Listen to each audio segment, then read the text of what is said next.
Bom dia, boa tarde, boa noite, senhores. Tudo certo? Vamos começar mais uma semaninha nossa aqui de Teoria Geral da Administração, a nossa semana 3, tá ok? Vamos ver se a gente começa ela aqui, mas antes gostaria de mostrar para vocês o ambiente virtual, né, de vocês, até para a gente orientar algumas questões aqui, né? Vamos ver aqui. Por exemplo, né, agora eu estou usando a telinha de interação. Você pode abrir o seu Moodle. Aqui a gente tem a nossa semaninha 3, beleza? Na semana 3 a gente tem as instruções para a semana 3 normal. É muito importante que você observe todas as orientações. Fórum de dúvidas é um momento assíncrono para a gente tirar dúvidas, tá ok? Se você abrir um tópico, esse é o seu momento para tirar dúvidas em relação a algumas coisas. A gente tem a nossa videoaula, que é essa que você está assistindo, ela vai ser postada. Aqui os vídeos complementares. Nessa semana a gente tem um vídeo complementar da abordagem clássica, é um vídeo bem interativo, falando sobre a abordagem clássica, fazendo uma crítica aqui à nossa abordagem clássica da administração. E, por fim, na semana 3, o exercício do estudo de caso. Né? Lembrando, tem as regras do estudo de caso que nós devemos seguir. O estudo de caso agora vai ser em trio, ok? Então, a gente observar todas as regras. Eu gostaria de ler em cima, né, para mostrar para vocês o geral. Aqui os nossos avisos gerais da disciplina, eles vão ser colocados, né? O nosso cabeçalho padrão, que eu estou colocando para vocês todas as atividades que nós fizermos, né? A maioria das nossas atividades ela vai ter um cabeçalho padrão, então eu coloquei já um modelo do cabeçalho padrão para você, e eu gostaria de chamar a atenção para esse chat ao vivo, né? Os senhores não estão participando do chat, o que complica e dificulta muito para a gente tirar a dúvida, né? Não adianta depois ver, né, eu não sei como que eu faço o exercício, eu estou tendo uma dificuldade, não tem como eu te ajudar se você não participa do chat, tá ok? Então a gente tem um chat todas as terças-feiras, de 7 às 8, né? Não deixe de participar do chat, que é para a sua orientação quanto aos procedimentos que você vai ter na sua disciplina. Tá ok? Vamos começar então a nossa teoria clássica da administração. Esse material que nós temos dos slides, lembrando, os slides eu ainda vou colocar no seu ambiente virtual. Os slides é uma maneira de você ter com você um acompanhamento dessa videoaula que eu estou gravando para você. Lembrando que você deve ter o seu caderno. Você vai ter a videoaula, tem os seus slides para você acompanhar a videoaula e os cadernos para anotação. É muito importante as anotações no seu caderno. Pessoal, vamos começar aí. Nessa aula nós vamos ver a teoria clássica toda. Então, um número um pouco maior de slides, mas a gente precisa, por quê? Né? Devido a vários problemas que a gente tem a pandemia, eu acredito que a sua intenção também seja de terminar o seu semestre, os seus estudos aí. Né? Então, a gente vai acelerar um pouquinho nos slides para a gente abordar nessa semana clássica, nessa semana a teoria clássica como um todo, ok? Então você tem o seu primeiro slide ali falando sobre a ênfase na estrutura. Se você observar aqui, né, na teoria científica, a gente tinha ênfase nas tarefas. Lembrando, Taylor, o principal nome da teoria científica, ele tinha sua especialização, sua ênfase nas tarefas. Na teoria clássica, que é a teoria de Henri Fayol, se você observar, o nosso principal autor da teoria clássica é o Henri Fayol, ele tem a sua ênfase na estrutura como um todo, ou seja, eu estou falando da organização como um todo, não só nas tarefas como o Taylor tinha. Eu tenho uma abordagem maior da estrutura organizacional, ou seja, eu olho a organização como um todo. E eu tenho também FAIOL, ele busca também a ênfase na eficiência. Cuidado com algumas questões, tá? Se eu perguntar para você na perguntinha de prova, nem quanto FAIOL teve a ênfase na eficiência, Taylor teve a ênfase na... Fala aí. Eficiência também, pessoal. Ou seja, os dois buscavam a eficiência. O que é eficiência? Que nós já vimos. O meio correto de se fazer as coisas, o procedimento certo, o meio legal, por meio da legalidade. Olha aí, se você observar, né, o FAIOL ele tem a visão do todo organizacional, ou seja, o que é o todo organizacional? Composto por tarefas, pessoas, tecnologia, o ambiente, tanto interno quanto externo, a estrutura, ou seja, eu estou falando do todo organizacional. O que você precisa de observar aí é que FAIOL ele procurou entender a estrutura do todo da organização, as suas áreas, né, os seus departamentos, então ele procurou entender o todo e não somente a parte das tarefas, enquanto Taylor da administração científica, ok? Aí a gente tem na verdade, umas primeiras análises de FAIOL de tentar organizar a administração. Então, FAIOL, qual que foi a ideia? Criar algumas abordagens, algumas áreas. Por exemplo, a área técnica, que é relacionada mais à produção de bens e serviços. A área comercial está relacionada à compra, venda, permuta, né, que são as trocas. Ou seja, a área comercial da empresa. Você tem aí a parte financeira, né, relacionada um pouco com a gerência de capitais, as finanças da organização. Para frente aí você tem a área de segurança relacionada com proteção, preservação dos bens e das pessoas. Aqui a gente tem a área de que hoje em dia? Na área de segurança.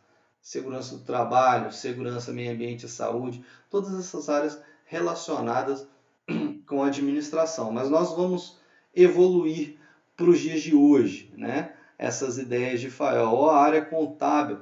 Provavelmente você deve estar já tendo, né, contabilidade aí, acredito, né, com o professor Ricardo, o professor Anderson, vai ter no próximo período. Então você tem a área de contabilidade, como que eu faço um balanço de uma empresa, né, um balancete, os registros, os inventários das empresas, e a área administrativa geral, né, está relacionada mais com a integração de todas as outras funções. Né? Eu costumo relacionar essa área administrativa geral com a nossa teoria geral de administração, a nossa TGA aqui, que a gente aborda um pouquinho de cada área da empresa. E essas áreas, elas são quais hoje em dia? Como que a gente pode tentar trazer essas áreas de FAIOL, esse pensamento de FAIOL lá da teoria clássica para hoje em dia? Vamos observar aí área técnica, como departamento de produção na empresa, lembrando, são todas essas áreas, são áreas que nós vamos ver aqui dentro do nosso curso bacharelado em administração. Nós vamos ter aí administração da produção para frente, né, que é a área técnica que FAIOL falava. Olha a área comercial, hoje em dia a gente tem o que? Departamento de vendas e logística. Logística é uma outra disciplina, né, que nós vamos ter aqui durante o nosso curso. A área financeira, que você tem os departamentos de finanças, né, matemática financeira, a área de segurança, ó, relacionada com a segurança de materiais. A gente tem a questão da segurança do trabalho também, como eu falei para vocês. Área de contábeis, de contabilidade, as áreas administrativas, que a gente diria que é mais o departamento estratégico da empresa. O departamento estratégico da empresa para viabilizar vários planejamentos da organização. A gente vai ver para frente alguns tipos de planejamento. E aqui eu coloco em azul para você e gostaria que você observasse. Essa não é uma área da teoria clássica, é uma área mais nova. Professor, então por que o senhor colocou aqui? Essa área de gestão de pessoas, é uma área que nós vamos vir um pouco para frente, né? Não tão para frente aí, mas já na nossa próxima semana que a gente começa a teoria das relações humanas. Essa área de gestão de pessoas é qual que vocês ouvem falar na empresa hoje em dia? Hein? Isso aí. Recursos humanos, né? Só que é evoluído, né? A área de recursos humanos nas organizações que as pessoas fazem, essa é uma nomenclatura um pouco ultrapassada. Por quê? Recursos humanos, você vê o indivíduo enquanto recurso, né, dentro da organização. E hoje em dia não, o indivíduo ele tem que ser encarado como pessoa, como um principal ativo dentro da organização. Então, esse indivíduo ele deve ser visto, né, deve ser tratado como pessoa dentro da organização. Então, recursos humanos é um nome um pouco antiquado para hoje em dia, ok? Lembrando, gestão de pessoas é uma área que nós vamos ver para frente, ela não está dentro de teoria clássica, ok? E aí a gente tem um enfoque, se você observar, um enfoque prescritivo e normativo, tanto da teoria clássica quanto da teoria científica que a gente estudou. Ou seja, tudo está prescrito, tudo está normatizado, está escrito ali mediante uma lei, um regulamento, um manual que o servidor, o funcionário, ele deve seguir. Então, isso gera alguns princípios, como o princípio, se você observar aí, da unidade de comando, né? Aqui é o manda quem pode e obedece quem tem juízo, né? E uma disciplina um pouco rígida, né? Em relação e muito inflexível, né? Em relação às diversas relações de trabalho que existem ali. Se você observar, quando você tem uma unidade de comando, você tem maior centralização do poder ou das tomadas de decisão. Essa centralização é o que? Todo o poder, toda a tomada de decisão da empresa está na mãos de poucas pessoas ou de uma praticamente. Né? Isso para a organização nem sempre é muito bom. Né? A maioria das vezes não. E aí você tem, né, uma clara divisão aí, né, que enquanto, que eu já falei também para você, enquanto Taylor, lá da administração científica, se preocupava com as tarefas, Fayol ele se preocupava com a organização como um todo, na estrutura. Quando eu falo da estrutura organizacional, eu estou falando de quê? Eu estou falando das várias áreas que constituem a minha empresa.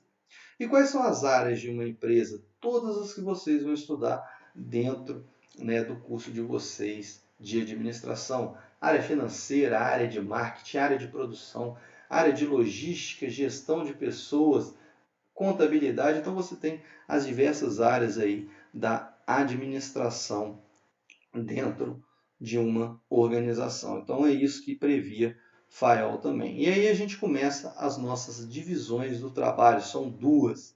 Né? Primeiro você tem a divisão vertical do trabalho, para frente vai ter um desenho que fica muito mais fácil para você entender. A divisão vertical do trabalho é de cima para baixo, é você observar a unidade de comando. Né? Ela está mais relacionada com a pirâmide. Né? Se você tem uma pirâmide, você tem a unidade de comando e a fórmula da hierarquia dentro de uma organização. Então você tem ali a autoridade de linha, né, que é uma autoridade de um superior perante um subordinado. Esse tipo de empresa é um tipo comum visto hoje em dia, apesar de que ela tem uma perspectiva mais ultrapassada. A perspectiva mais atual, ela é da divisão horizontal do trabalho, aonde você tem várias áreas sendo correlacionadas. As áreas, elas estão praticamente nos mesmos níveis hierárquicos e elas conseguem se correlacionar. Ou seja, essas áreas conversam entre si e elas não são subordinadas umas às outras.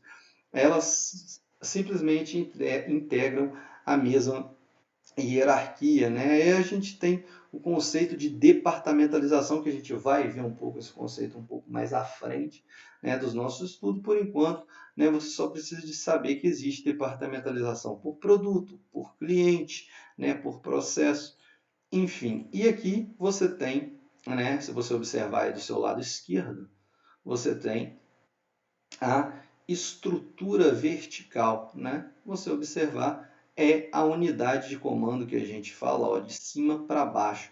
Agora, por que, que a amplitude de controle é menor? Porque, teoricamente, aqui, ó, esse só é subordinado desse, esse, desse e esse, desse daqui. É como se fosse direção geral, supervisão de departamento, cada área de departamento sendo subordinada, a área do departamento tendo o seu operário ou o seu coordenador da área sendo subordinado, diferentemente dessa parte aqui, né, da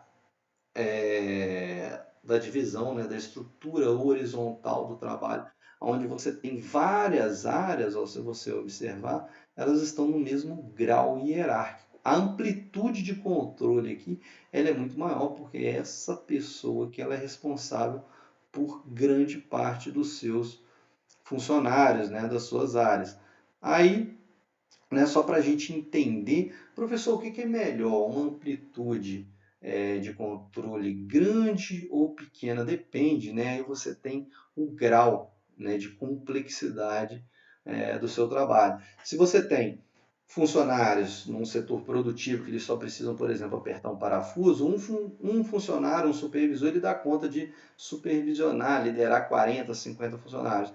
Agora, se a complexidade é maior, fica muito difícil. Imagina uma Google, né, um supervisor, né, supervisionando 30 pessoas desenvolvendo um software. Então, às vezes, numa Google, onde a complexidade intelectual é muito maior, né, esse supervisor ele vai supervisionar no máximo 5 funcionários, né, devido à sua complexidade. Essa é uma estrutura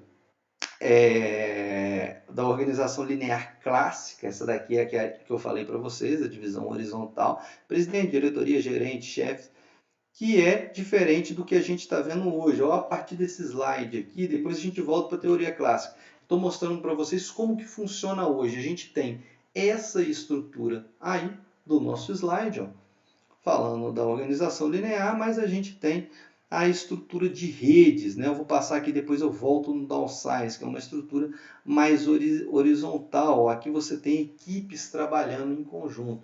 Lembrando, esse slide aí são teorias mais novas de organização do trabalho, da organização da empresa, não são da abordagem clássica. É só para você entender, ó, olha aqui, tanto é que eu falo que são as estruturas organizacionais do terceiro milênio, coisas novas que estão existindo, para a gente linkar com a abordagem clássica de antigamente. Né? Estrutura onde os funcionários eles se comunicam mais e você tem uma base forte da tecnologia apoiando. Pessoal, esse daqui é um conceito, né, do terceiro milênio também de downsize. O que é o downsize?